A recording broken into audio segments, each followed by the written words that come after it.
विश्वानि देव सवितर्दुरितानि परासुः यद्भद्रं तन्नहासुः।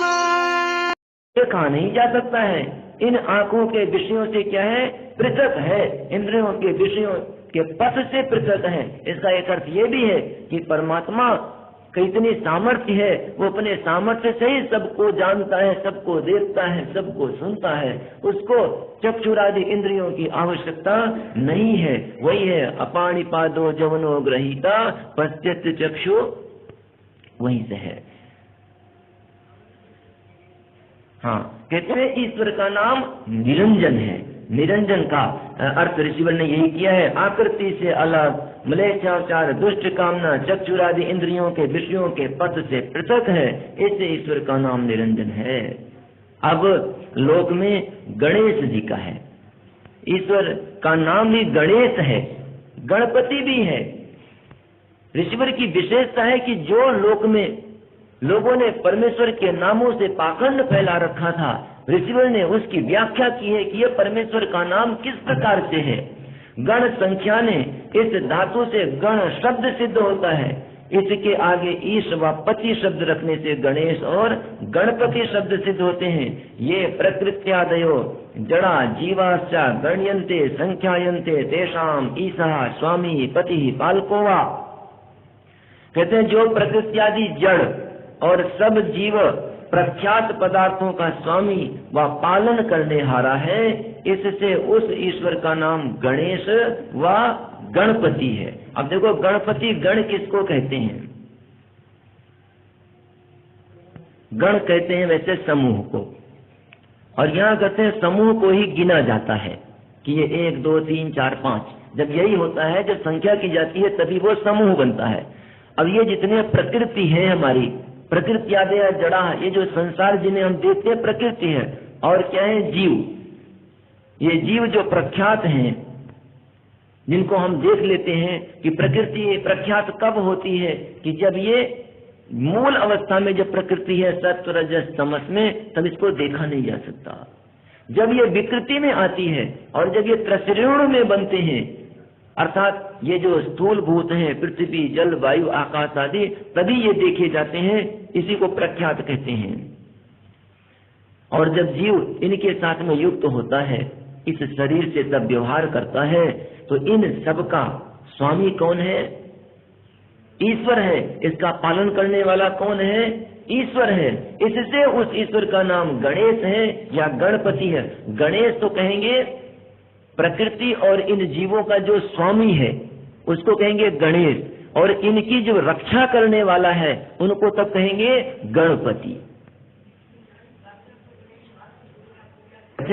हर काम से पहले गणेश को तो याद करना चाहिए, लेकिन कौन से गणेश को? ये सूंड वाले गणेश को नहीं, उस परमपिता परमेश्वर को जो इस प्रकृति का और हम सब का क्या है, स्वामी है। उस गणपति को याद करना चाहिए। किनको? जो इस प्रकृति की रक्षा करने वाला और हम सब की रक्षा करने वाला है। अवश्य गणेश और गणपति की आराधना तो करनी ही चाहिए, लेकिन उस परमपिता परमेश्वर की, ना कि एक अज्ञान और अविद्या से एक बालक के सिर पर हाथी का सिर। कहीं संभव भी है शरीर इतना और हाथी का सिर, पैदा होते भी उसके हाथी का बहुत बड़ा होगा। अस्तु, एक समय ऐसा आया था आर्यों सज्जनों कि जब बौद्धों के, जैनों के लच्छेदार व्याख्यानों को, कथाओं को सुन करके सब लोग भागने लगे थे उसी तरफ। तो यहाँ के जो पंडित लोग थे, इन लोगों ने भी उससे भी बढ़कर लच्छेदार बना ली, लच्छेदार उनसे भी बना ली। तो यही सब फिर उसके बाद में इसकी सृष्टि हुई है। कहते हैं यो विश्वम ईस्ते सा विश्वेश्वरः, जो संसार का अधिष्ठाता है, इससे उस परमेश्वर का नाम विश्वेश्वर है। यह कूटे अनेक विध व्यवहारे स्वरूपेण एव तिष्ठति सा कूटस्था परमेश्वरः, जो सब व्यवहारों में व्याप्त और सब व्यवहारों का आधार होके भी किसी व्यवहार में अपने स्वरूप को नहीं बदलता, इससे परमेश्वर का नाम कूटस्थ है। देखो जितना भी हम व्यवहार करते हैं, जो कुछ हमारे सब कुछ व्यवहारों में परमपिता परमेश्वर क्या है? व्याप्त है। और जो कुछ हम व्यवहार करते हैं इनका आधार कौन है? परमपिता परमेश्वर है। जो कुछ हम करते हैं उसका आधार परमपिता परमेश्वर, और जो कुछ करते हैं उसमें व्याप्त भी है परमपिता परमेश्वर, लेकिन फिर भी इसमें लिप्त नहीं होता। लिप्त नहीं होता इसका तात्पर्य अपने होके भी किसी व्यवहार में अपने स्वरूप को नहीं बदलता, उसका स्वरूप वही अखंड आनंद चेतन वही बना रहता है। इससे उस परमेश्वर का नाम क्या है? कूटस्थ है। इसको समझ लेना चाहिए। कूटस्थ के समझने में काफी समस्या आती है। तो ये कूटस्थ यही है। ब्रह्म कुमारी लोग भी बड़े भारी आरोप लगाते हैं, ईश्वर पर भी लगाते हैं कि अगर वो सर्वव्यापक है तो हमारे सारे कार्यों को कैसे करेंगे? हम खाते हैं, पीते हैं, सोते हैं, और परमेश्वर तो सब जगह है, फिर तो परमेश्वर दूषित होता होगा। मैं बड़े संक्षिप्त से सुना रहा हूं, फिर तो परमेश्वर दूषित हो जाता होगा। लेकिन यहाँ क्या है? परमेश्वर के भीतर हम हैं और परमेश्वर हमारे चारों तरफ है, हमारा आधार है, हमारे सब व्यवहारों में व्याप्त है, लेकिन वो इससे लिप्त नहीं होता। इन सब व्यवहार में होते हुए भी अपने स्वरूप को नहीं बदलता, इसलिए परमेश्वर का नाम कूटस्थ है। अब अगर ऐसे लोग प्रश्न करें तो उनसे कह दीजिएगा परमेश्वर तो कूटस्थ है, हमारे सब व्यवहारों में विद्यमान वर्तमान रहते हुए भी वो इसमें लिप्त नहीं होता, इसलिए कोई दोष नहीं आता। जितने देव शब्द के अर्थ लिखे हैं उतने ही देवी शब्द के भी हैं। परमेश्वर के तीनों लिंगों में नाम है। 3 लिंग में नपुंसक लिंग, पुल्लिंग और स्त्रीलिंग। संस्कृत में 3 लिंग हैं। परमेश्वर के तीनों लिंगों में नाम आते हैं, जैसे ब्रह्मा, चितिहि, ईश्वरः। ब्रह्मा नपुंसक लिंग में है और चितिहि स्त्रीलिंग में है और ईश्वरः पुल्लिंग में है। कहते हैं जब ईश्वर का विशेषण होगा तब देव, जब ईश्वर का विशेषण होगा तब उसको क्या कहेंगे हम? देव, ये पुल्लिंग है। और जब चिति का होगा तब क्या होगा? तब देवी। मैंने पहले भी बताया था, जब चिति का होगा तब देवी। इससे ईश्वर का नाम क्या है? देवी है। और चिति स्त्रीलिंग में है, इसलिए कहते हैं वो क्या है? चिति शक्ति। क्या कहा था हमने? चिति शक्ति। जब चिति शक्ति इसके लिए कहते हैं तब उसका नाम क्या हो जाता है? देवी। चिति परमेश्वर के लिए ही है ये। अब जो कहते हैं शक्ति, दुर्गा जी को शक्ति मानते हैं ना, शक्ति का अवतार कहते हैं। अब देखो शक्ति किसे कहते हैं? परमेश्वर का नाम शक्ति भी है। कहते हैं शक्ति कैसे? कहते हैं शक्ल शक्तो, इस धातु से शक्ति शब्द बनता है।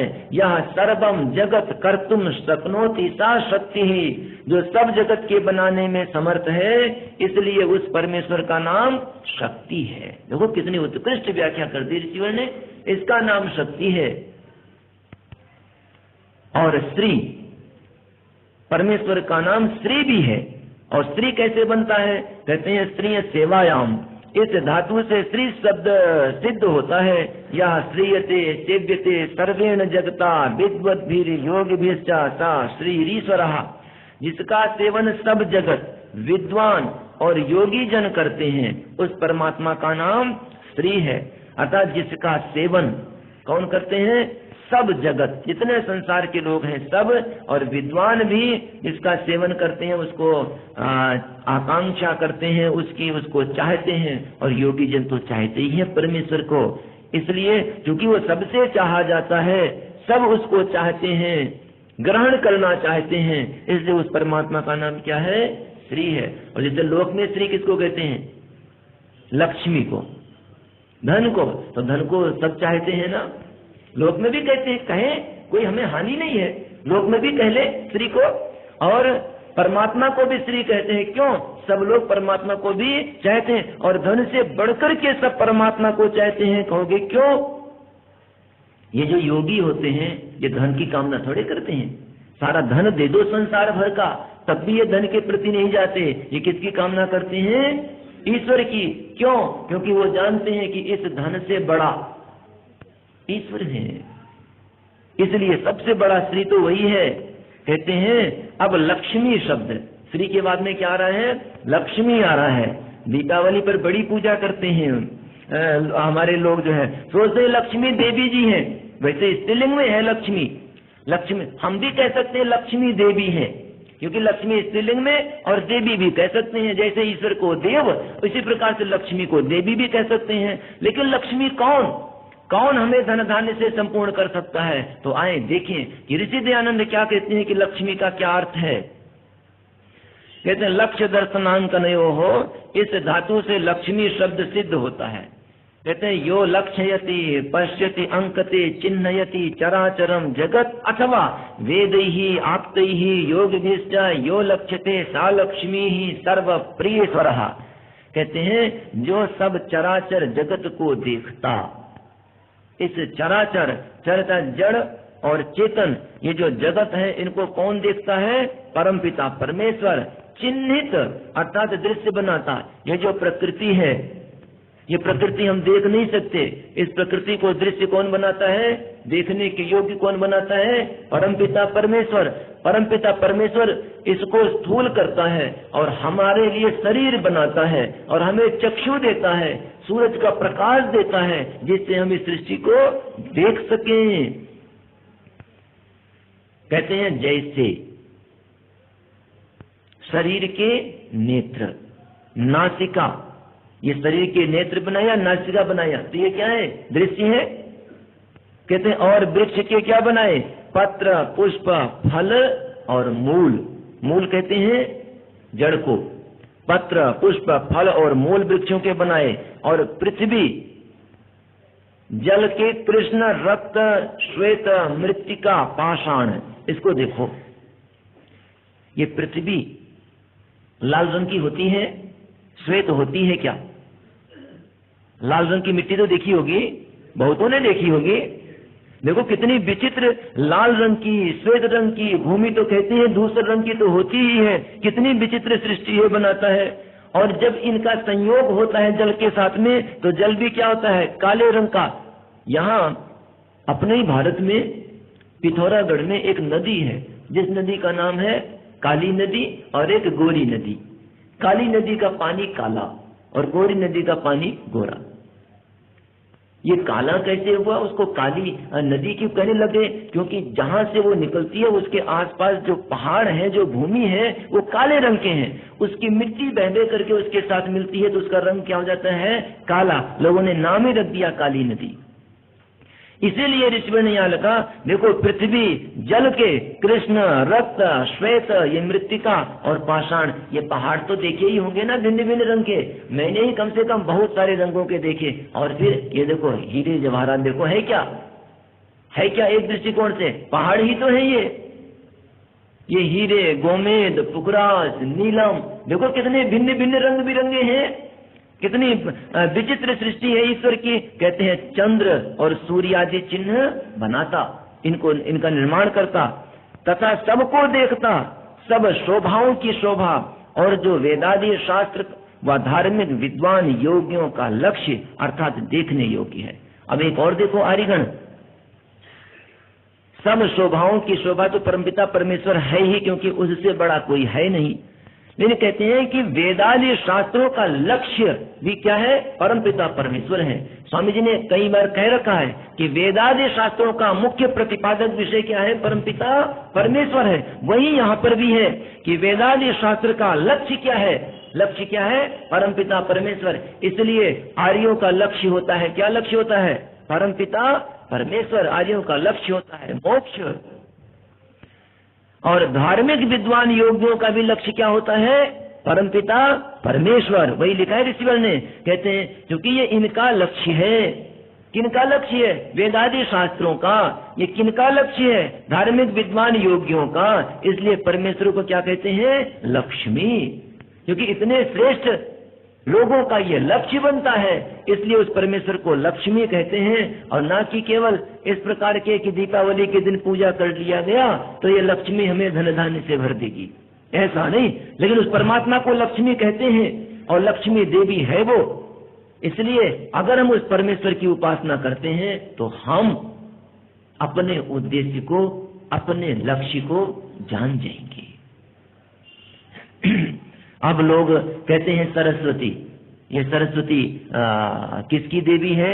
लक्ष्मी तो धन की थी, और ये सरस्वती किसकी देवी है? विद्या की। अब देखते हैं कि सरस्वती कैसे, परमेश्वर को सरस्वती कहते हैं। कहते हैं स्त्रीगतौ, इस धातु से सरस, उससे मतुप और गी प्रत्यय होने से सरस्वती शब्द सिद्ध होता है। सरह विविधम ज्ञानम विद्यते यस्याम चितौ सा सरस्वती, जिसको विविध विज्ञान अर्थात शब्द अर्थ संबंध प्रयोग का ज्ञान यथावत होवे, इससे उस परमेश्वर का नाम सरस्वती है। देखो, सरस्वती परमेश्वर को इसलिए कहते हैं कि विविध ज्ञान, जो कुछ ज्ञान है वो सब कुछ कौन जानता है? परम पिता परमेश्वर। उससे बड़ा ज्ञानी और कोई दूसरा नहीं है, इसलिए उस परमेश्वर को सरस्वती कहते हैं। और आर्याओं सरस्वती स्त्रीलिंग में है, इसलिए इसको सरस्वती देवी कहते हैं। ये सरस्वती देवी है, और देव और देवी से समझ गए होंगे, जब परमेश्वर की चित्ती शक्ति को हम उद्दिष्ट करते हैं तब वो क्या कहलाता है?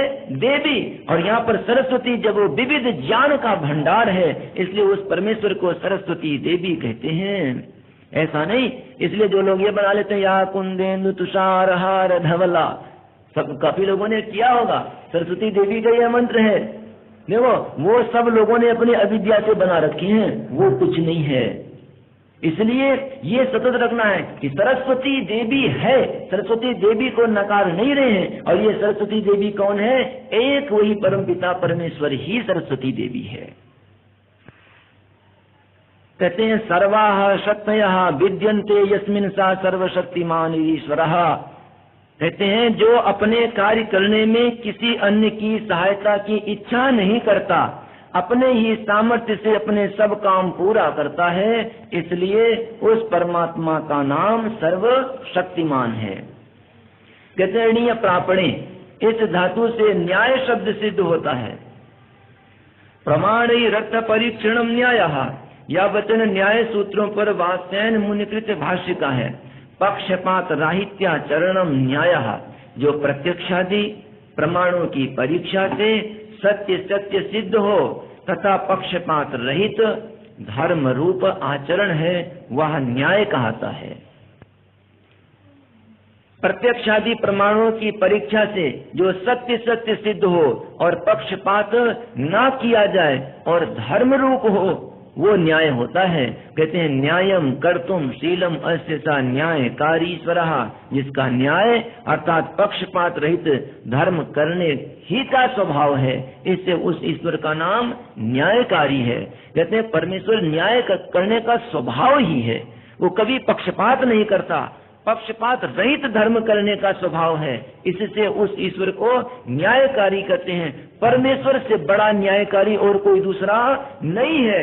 उस परमेश्वर के गुण को देख करके इस लोक में भी जो पक्षपात रहित न्याय करते हैं, उनको भी हम क्या कह देते हैं? न्यायाधीश। उनको भी कहते हैं ना न्यायाधीश, उनको भी न्यायकारी हम कह देते हैं कि परमेश्वर तो सबसे बड़ा न्यायकारी है, वो कभी अन्याय नहीं करता।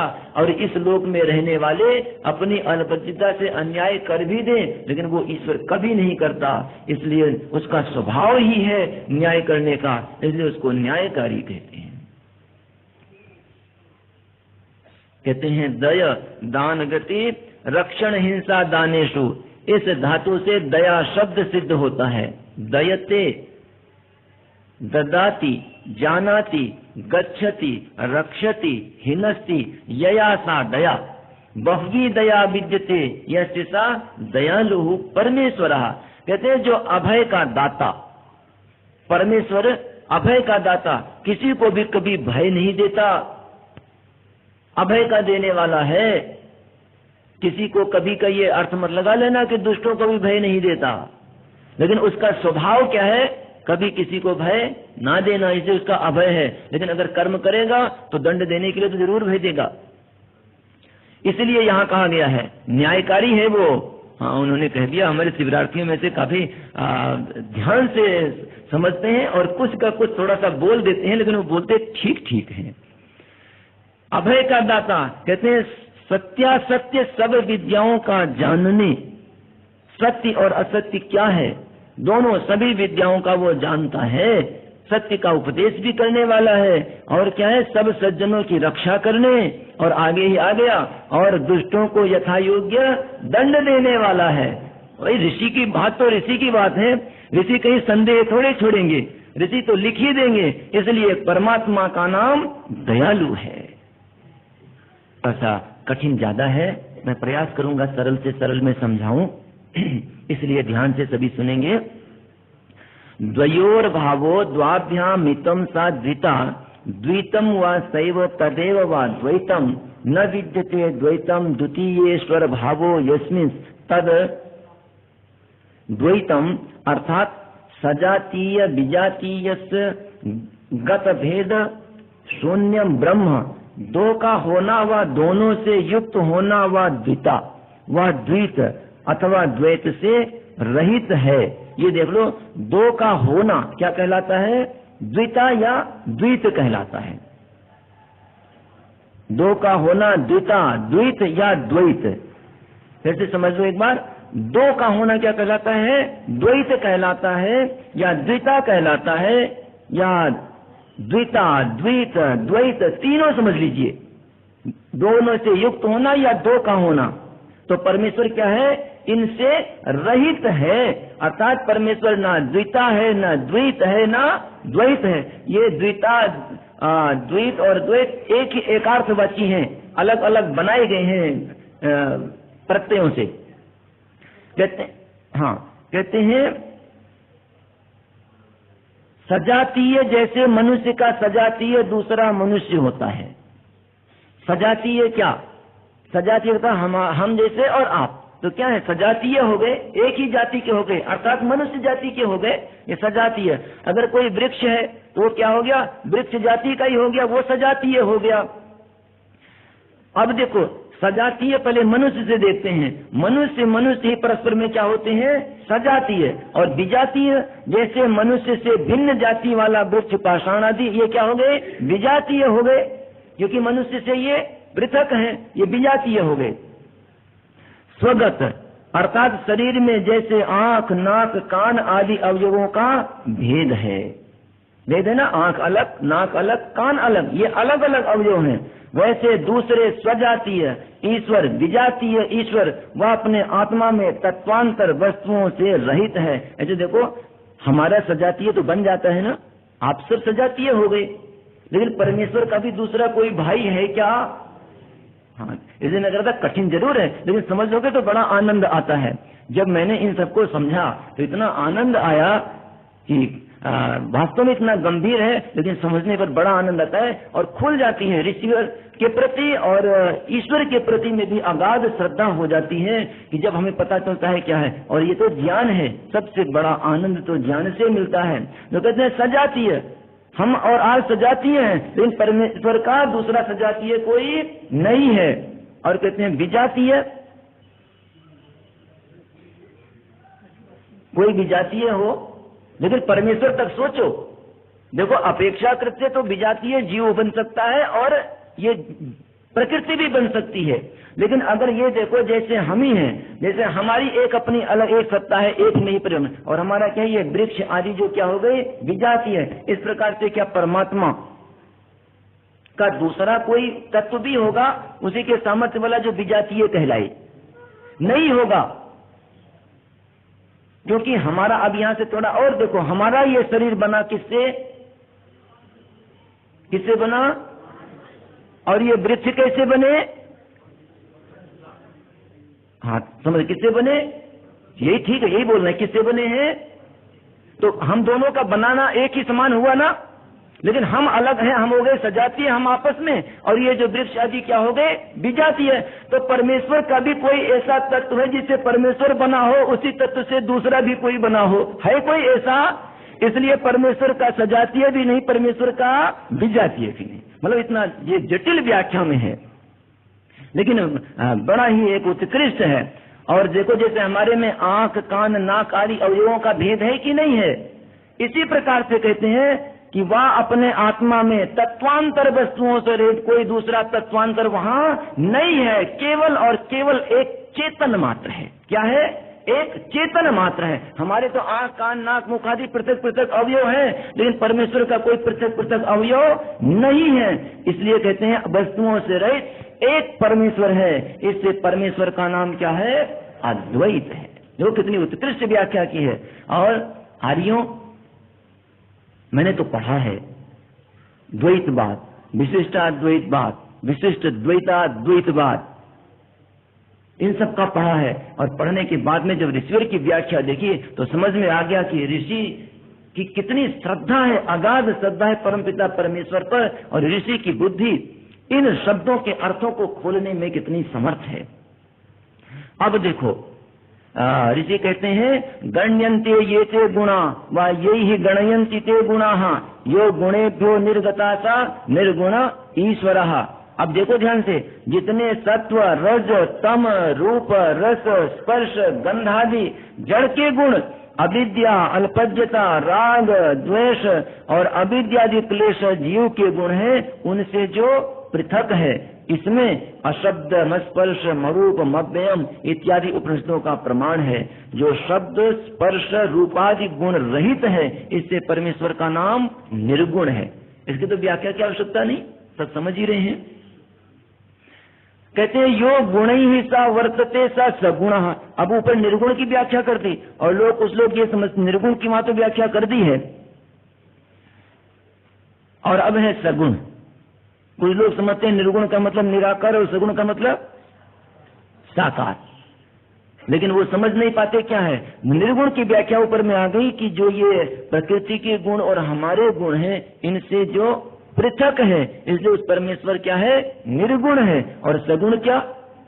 जो यो गुण ही सा वर्तते सा सगुण, जो सबका ज्ञान सर्व सुख पवित्रता अनंत बलादि गुणों से युक्त है, इसलिए परमेश्वर का नाम सगुण है। मतलब परमेश्वर सर्वज्ञ है, आनंद स्वरूप है, पवित्र है, अनंत बल आदि उसके पास में है, इसलिए वो सगुण है। जैसे पृथ्वी गंधादि गुणों से क्या है? सगुण, और इच्छादि गुणों से रहित होने से क्या है? निर्गुण है। अर्थात इस जो पृथ्वी है, इसमें गंधादि तो गुण है, इसलिए ये हो गया सगुण, और इच्छा आदि इसके भीतर नहीं है, इसलिए ये क्या हो गया? निर्गुण। वैसे जगत और जीव के गुणों से पृथक होने से परमेश्वर निर्गुण, और सर्वज्ञादि गुणों से सहित होने से सगुण है। जिनमें पाठ रहित छप गया हो वो सहित कर लो उसको, जिनमें है। ऐसे जगत और जीव के गुणों से पृथक होने से परमेश्वर निर्गुण, और सर्वज्ञादि गुणों से सहित होने से सगुण है। ऋषिवर कहते हैं, सबने लिख लिया, आगे चले। अर्थात ऐसा कोई भी पदार्थ नहीं है जो सगुणता और निर्गुणता से पृथक हो। जैसे चेतन के गुणों से पृथक होने से जड़ पदार्थ निर्गुण और अपने गुणों से सहित होने से सगुण, वैसे ही जड़ के गुणों से पृथक होने से जीव निर्गुण और इच्छादि अपने गुणों से सहित होने से सगुण। ऐसा ही परमेश्वर में भी समझना चाहिए। अब समझ में आ गया कि सगुण निर्गुण क्या होता है। अब सगुण निर्गुण को साकार निराकार के साथ मत जोड़ना। हाँ, जोड़ते हैं, अब वो अज्ञान से ही जोड़ते हैं, लेकिन जब ज्ञान आ जाए तो उसको छोड़ देना चाहिए। अंतर्यंतुम नियंतुम शीलम यस्य सो अयम अंतर्यामी, जो सब प्राणी और अप्राणी रूप जगत के भीतर व्यापक होके सबका नियम करता है, अर्थात सबको नियम में चलाता है, इसलिए उस परमेश्वर का नाम अंतर्यामी है। यो धर्मे राजते सा धर्म राजा, जो धर्म ही में प्रकाशमान और अधर्म से रहित धर्म ही का प्रकाश करता है, इसलिए उस परमेश्वर का नाम धर्मराज है। धर्मराज लोग समझते हैं कोई आकाश में रहता है, पाप पुण्यों की बही खाता उसके पास में है, उसमें देख करके लोगों का फल देता है। ऐसी अज्ञानता की बातें मत मानना।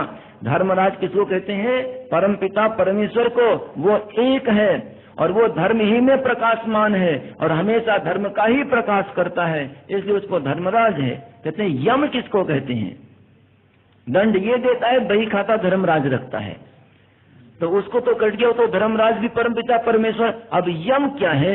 यम देखो, कहते हैं यम उपरमे, इस धातु से यम शब्द सिद्ध होता है। यहाँ सर्वान प्राणिनो नियच्छति सा यमः, जो सब प्राणियों के कर्म फल देने की व्यवस्था करता और सब अन्यायों से पृथक रहता है, इसलिए परमात्मा का नाम यम है। अर्थात हम पाप और पुण्य जो कुछ करते हैं उसके फल देने की व्यवस्था कौन करता है? परमपिता परमेश्वर। और अन्याय से हमेशा जो पृथक है, इसलिए उस परमात्मा का नाम यम है।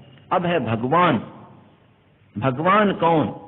कहते हैं भज सेवायाम, इस धातु से भग, इससे मतुक होने से भगवान शब्द सिद्ध होता है। भगः सकल ऐश्वर्यम सेवनम व विद्यते यस्य स भगवान, जो समग्र ऐश्वर्य से युक्त वह भजने के योग्य है।